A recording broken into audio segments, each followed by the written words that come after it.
السلام عليكم. عليكم السلام ورحمة الله. وعنه سلام ነው الحمد لله. في أنا ጥያቄ ነበረኝ። ماشي.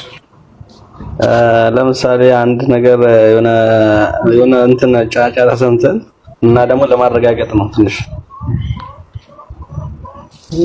ዚና ለምሳሌ አንድ ልጅ አላህ ሲፈጥረን ያው በሰበብ ነው ሰበቡን ስናደርስ ነው ግን የሆነ ልጅ ለምሳሌ በአላህ ንካቢ ቢወለድ ያ ልጅ ለምሳሌ አንዳንድ ሰዎች ኢማም ሆኖ ማሰገድ አይችልም እና ደግሞ ማረድ አይችልም ይላሉ። ዝም በሏቸው። በዝሙት የተወለደ ልጅ ኢማም ሆኖ ማሰገድ ይችላል፣ ማረድም ይችላል። ለምን ከተባለ በዝሙት መወለዱ የሱ ኃጢአት አይደለም። የሱ ኃጢአት አይደለም። እሱ ምንም የለበትም። እንደማንኛውም ህፃን ልጅ ነው ከአላህ ዘንድ የመጽደቅ ዕድሉ ከአላህ ዘንድ እንደማንኛውም ህፃን ልጅ ነው። በሱ ላይ ምንም አይነት ወቀሳ የለበትም። ይሄ መሪ አይሆንም ምናምን አምላክ ቤተ አምልኮ ውስጥ ገብቶ የሚባለው ይሄ እንደ እስልምና አይደለም። ክርስትና የመጣባቸው ዲናቸውን ካለማወቅ ኦሪት ዘዳግም ምዕራፍ 23 ቁጥር 2 ላይ እግዚአብሔር ምን ይላል? ዲቃላ ወደ እግዚአብሔር ጉባኤ እንዳይገባ ይላል። የዲቃላ ልጆች እስከ 10 ትውልድ ድረስ ወደ እግዚአብሔር ጉባኤ እንዳይገቡ እያለ ይናገራል። ይሄ በእስልምና እንደዛ ብሎ የለም። ወደ አምላክ ወደ አላህ ሱብሓነሁ ወተዓላ ጉባኤ ማንኛውም በዝሙት የተወለደ ልጅ ገብቶ ማሰገድ ይችላል፣ ሰዎችን መምራት ይችላል። ምክንያቱም ይሄ እሱ ኃጢአት አይደለም። በታችሁን ውሸት የሚሉ ክርስቲያኖች አሉ። መጽሐፍ ቅዱስ በጀርሱ ማንኛውም ትገባኝ። አሁን እኔም ራሱ በዚህ ክርክር ነበር ታውቃለህ። ለማረጋገጥ አክል ብቻ ነው። አላህ ይስጥልኝ። ጀዛከላሁ ኸይር። ሰላም ነው። ሰላም አለይኩም። እኔ አንዴ ጠይቄ ልውረድ።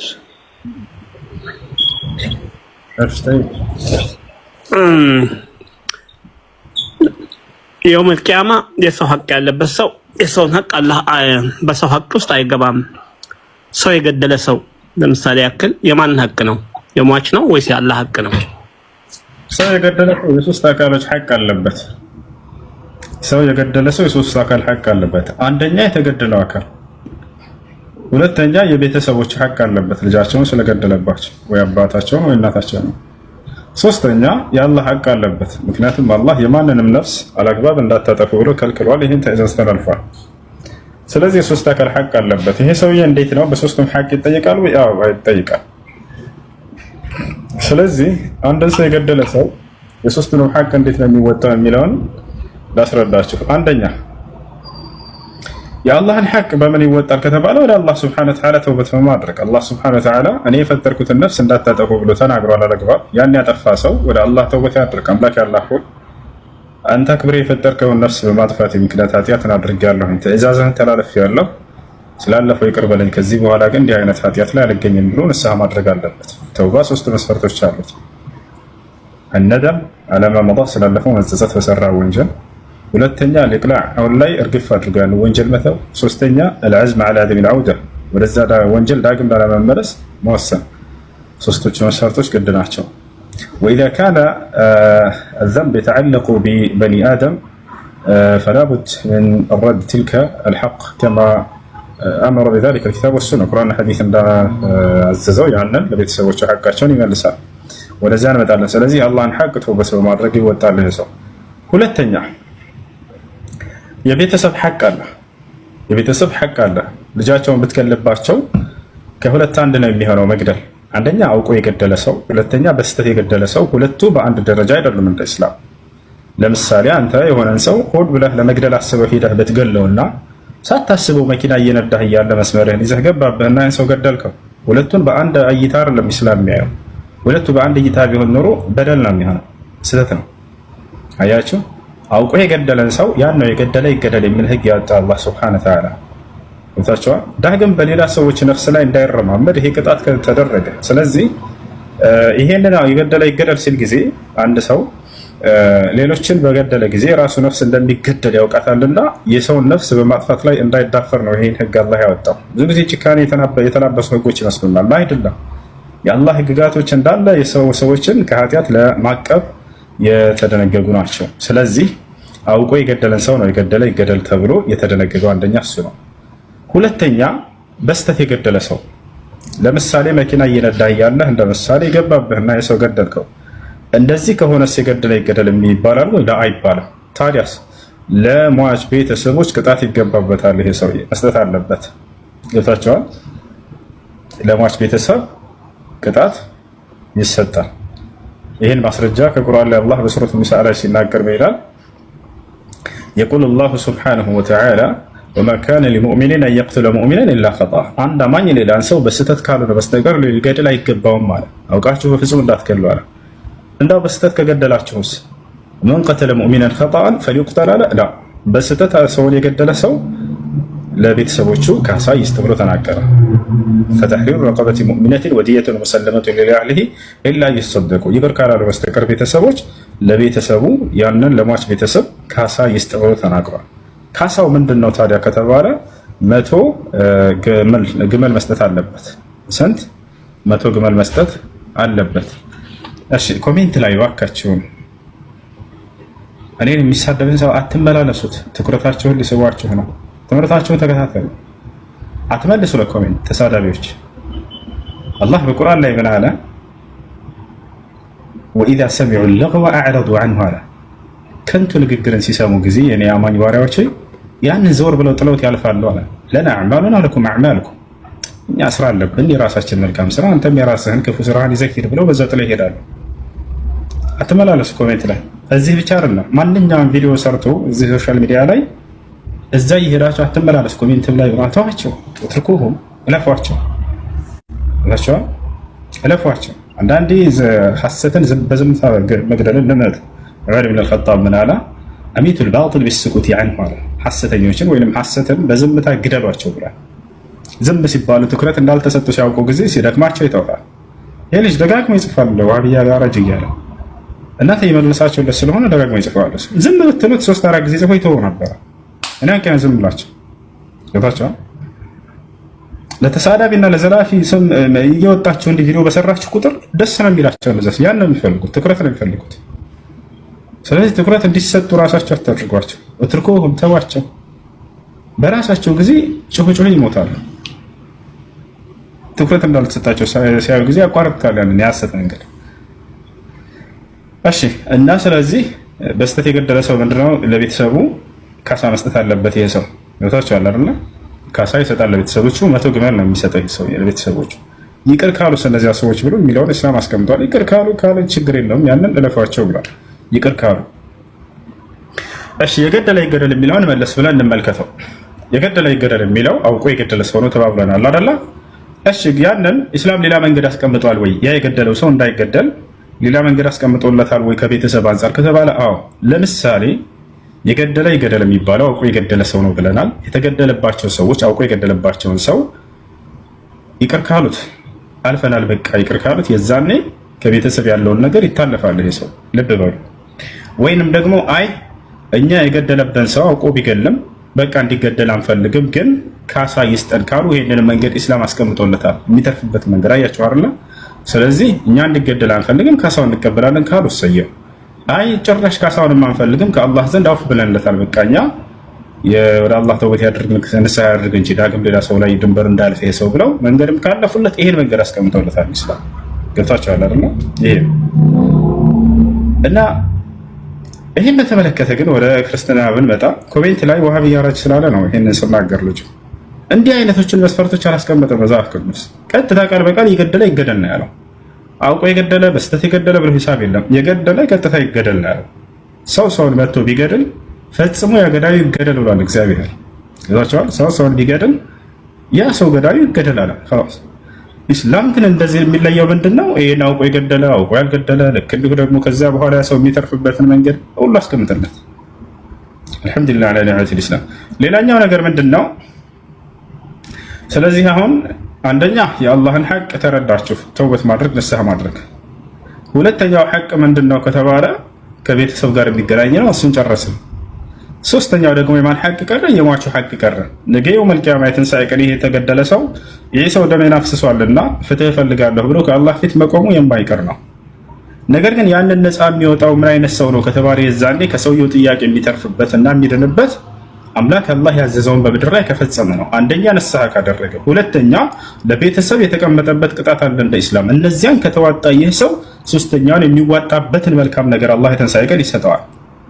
አይ ይሄን ሁለቱንም አላደርግም ብሎ በዛው መግደሉን ከቀጠለ ይሄ ሰው ንስሐ ካላደረገ፣ ልክ እንዲሁ ደግሞ ለሟች ቤተሰቦችን አልቀጣም ብሎ አላህ የደነገገበትን አልሰጥም ካለ ይሄ ሰው የትንሣኤ ቀን በዚያ ሰው መጠየቁና መቀጣቱ የማይቀር ነው።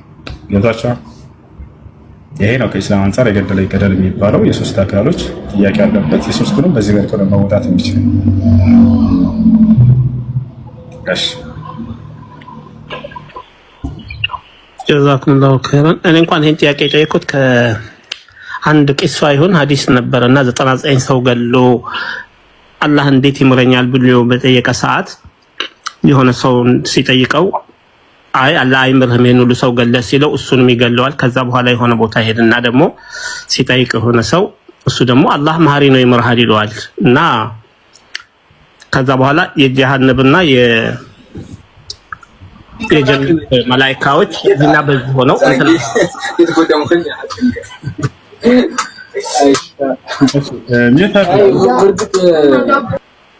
ከዛ ያ ሰውዬ የጀነት ሰዎች የጀነት መላእክቶች አሸንፈው ጀነት እንደከተቱት ስለማቅ እንዴት ተማረ የሚለውን እንትን ለማለት ነበረ።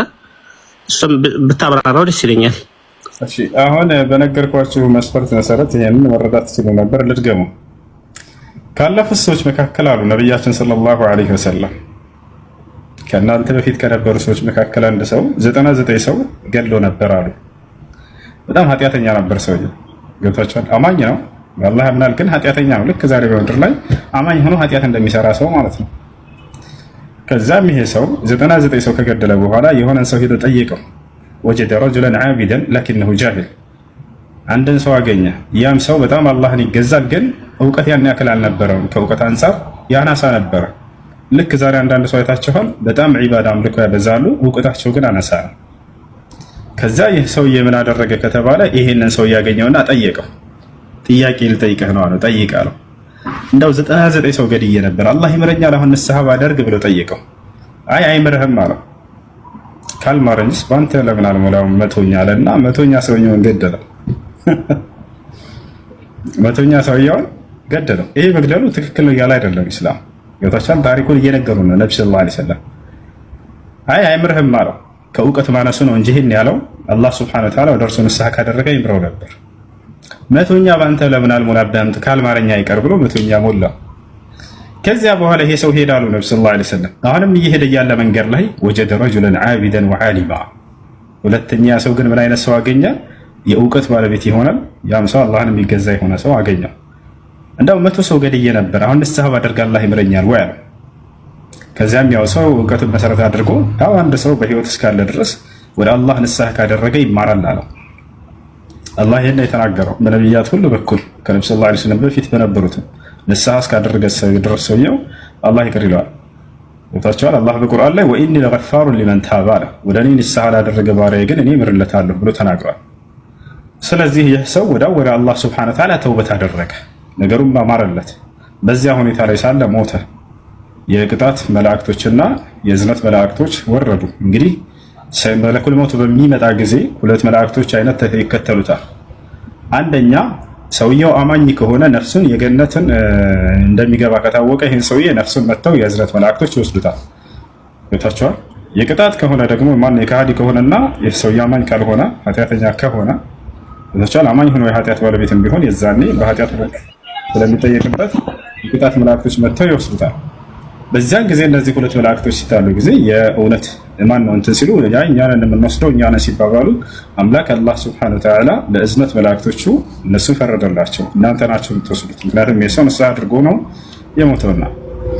እንዳጠቃላይ ከዚህ ጥያቄው ምንድነው የሰው ነፍስ የገደለ ሰው እንዴት ነው የሚለውን ቅድም ያልኩህን መስፈርቶች ስላሟላ ሰውየው ከሚማሩት ነው የሚሆነው። አንደኛ ወደ አላህ ንስሐ አድርጓል ይሄ ሰው። ገብታችኋል? ወደ አላህ ንስሐ እስካደረገ ድረስ ነገ የትንሣኤ ቀን ከሰውዬ የሚመጣበትን ጥያቄ የሚመልስበትን መልካም ነገር አላህ ሊሰጠው ቃል ገብቷል። ለዛም ለተገደለው ሰው በተገደለበት ምክንያት አላህ ምንዳን ይሰጠዋል። ማንኛውም ሰው ምድር ላይ መከራ ቢደርስበት በሰዎች ዘንድ ያ ሰውዬ ከአላህ ዘንድ ፍትሁን ያገኛል። ለዛ ለተቀበለው መከራ በምድር ላይ በቀጣዩ ዓለም ምንዳን ይሰጠዋል አላህ። إن الرجل لا يؤجر بالمصيبة التي تصيبه حتى بالشوكة التي يشاكها النبي صلى الله عليه وسلم عند አማኝ በምድር ላይ በሚደርስበት መከራ ሁሉ ምንዳን ያገኛል በቀጣዩ ዓለም በምትወጋው ሸህ እንኳን ሳይቀራል ወዳቻው። ስለዚህ ያ ሰው ምንዳውን ይሰጠዋል። ያኛውም ከዚያ ሰው የሚጠየቅበትን የሚመጣበትን ጥያቄ የሚመልስበትን መልካም ነገር አላህ የትንሣኤ ቀን ይሰጠዋል ንስሐ እስካደረገ ድረስ እና ሰውየው ተውበት አድርጓል። እሺ ጀዛኩሙላሁ ኸይረን። ወሰላሙ አለይኩም። ወአለይኩም ሰላም ወራህመቱላህ። ሰላም አለይኩም ኡስታዝ። ሰላም ወራህመቱላህ ወበረካቱሁ። አህለን አምኑ እሺ፣ ከተሰማ በደንብ ሁለት ጥያቄ አለኝ። አንደኛው ሰው ተጠይቀው ነው ወንድማችን በጠይቀው ላይ አንድ ሰው ለምሳሌ በሸሪዓ ባለበት ህግ ወንጀል ቢሰራ እና ቢቀጣ በሸሪዓው ህግ መሰረት መካን ወይም ደግሞ በፍርድ በዛ ወንጀል ይቀጣሉ አይቀጣም ወይ ደጋሚ ማለት ነው? እና ሁለተኛ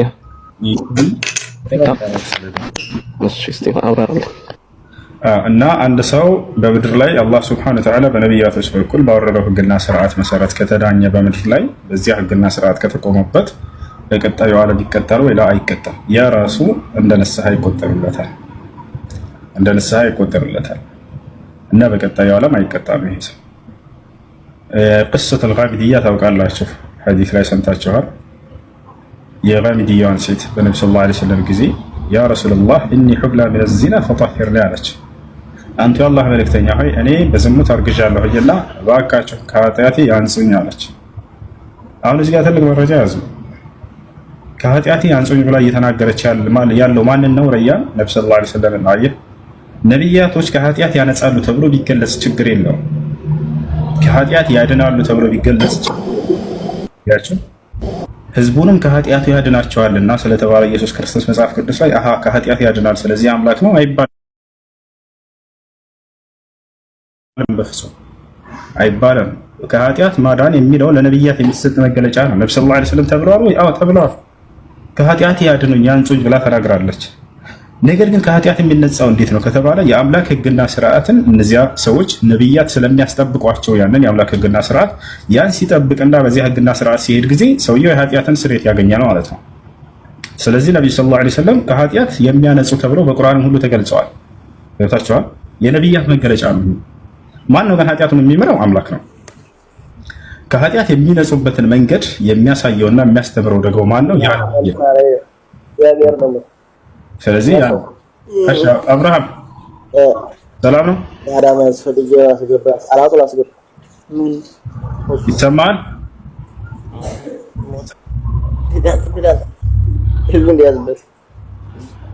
አሎ፣ እሺ፣ ሚዩት አድርጋችሁታል። ሻላማ ያስፈልጋል ብሎ ነው። እሺ፣ ለማንኛውም ያ ነው። እሺ፣ አንድ ሰው ንስሐ ካደረገ ወደ አላህ ኃጢአቱ ይማርለታል። እና ያቺ ሴት ከኃጢአቴ አንጻኝ አንተ ያላህ መልእክተኛ ብላ ስትመጣ ጊዜ ነብዩ ሰለላሁ ዐለይሂ ወሰለም ያን የሰራቸውን ኃጢአት መሰረት አድርጎ በቁርአንና በሐዲስ ላይ የመጣውን ህግና ስራ ሲፈጸምባት ጊዜ የተናገሩትን ሐዲስ አዳምጡ። ኢነሃ ታበት አሉ። አያችሁ አይደል? እርሷ ንስሐ አድርጋለች፣ ተውበት አድርጋለች። ንስሐ አድርጋለች። በቃ ለው ወዚዐት ተውበቱሃ ዐላ አህሊ መዲና ለከፈትሁም አሉ። ይህች ሴት ያደረገችው ንስሐ አጠቃላይ ለሁላቸውም ለመዲና ሰዎች ቢከፋፈል ለበቃቸው ነበር አሉ። ስለዚህ የአምላክ ህግና ስርዓት የተፈጸመባቸው ማንም ሰው ተውበት ካደረገው በላይ የነሱ ይበልጣል እንዳሉ። ስለዚህ ያ ኃጢአታቸው ይማርላቸዋል። በዚያ በኃጢአታቸው አይጠይቁም ከአላህ ሱብሓነሁ ወተዓላ ዘንድ ማለት ነው። فما دام أقيم عليهم الحدود الشرعية التي جاءت في الكتاب والسنة فإن الله سبحانه وتعالى لا يعاقبهم يوم القيامة. الله يتنسى يقرأ يقطعቸውን ያ ህግና ስርዓት እስከተፈጸመባቸው ድረስ ይሄን ይመስላል። እሺ ኦኬ፣ እሺ። ሁለተኛው ጥያቄ ደግሞ አንድ ሰው የጀማ ሰላት ላይ የጀማ ሰላት እንደሚያገኘው ምን ያክል እስከ የትኛው ለምሳሌ አንደኛ የመጀመሪያ ቢያልፈው ሁለተኛ ቢያልፈው እስከ የትኛው ሊሆን ይችላል? قال النبي صلى الله عليه وسلم من أدرك ركعة فقد أدرك الصلاة. يا الله ملكتኛ ነብዩ ሰለላሁ ዐለይሂ ወሰለም ምን አሉ? አንዲትን ረክዓ ያገኘ ሰው በእርግጥም ረክዓ ያንን ሶላት አግኝቷል ይባላል ብለው ተናግረዋል። ለምሳሌ ሶላት ልትሰግድ ሄድክ ጊዜ ሶስቱንም ረክዓ ጨርሶ ኢማሙ የዙህር ሶላትን አራተኛውን ረክዓ እያሰገደ አገኘኸው። የዛኔ አንተ ከገባህና አራተኛው ረክዓ ካገኘ በቃ ሙሉ ዙህርን ሶላትን አግኝተሃል የጀማዓ ሶላት ተብሎ ይታመናል። ልክ እሱ ሲያሰላምት ጊዜ አንተ ተነሳና የቀረውን ትሞላለህ። ይታል እሺ። አራቱንም ረክዓ ጨርሶ አተህያቱ ላይ ቢደርስስ የዛኔ የጀማዓን ምንዳ ወይም ያንን ከሱ ጋር ልክ እንደ ጀማዓ የሚሆነውን አጥተናል። ልክ ለምሳሌ የጁምዓ ሶላት ልክ እንዲሁ ሁለቱንም ረክዓ ጨርሶ ኢማሙ ገባችሁ አተህያቱ ላይ ደርሶ የዛኔ ብትገቡ ጁምዓን አግኝታችሁ ይባላል እና ጁምዓን አላገኛችሁም። ታዲያ እንዴት ነው የምትሰግዱት ከተባለ ተነስታችሁ እንደ ዙሁር 4 ረክዓ ነው የምትሰግዱት። ነገር ግን እሺ አንዱን ረክዓ ጨርሶ በጁምዓ ቀን ሁለተኛው ረክዓ ላይ ቢደርስበት ኢማሙ ከተባለ የዛኔ ጁምዓ ሶላት አግኝቻለሁ። ስለዚህ ኢማሙ ሲያሰላምት ቆሜ አንድ ረክዓ መጨመር ብቻ ነው የሚጠበቅብኝ። ይሄን ያሳልሽ። እሺ፣ አመሰግናለሁ። ጀዛከላሁ ኸይር።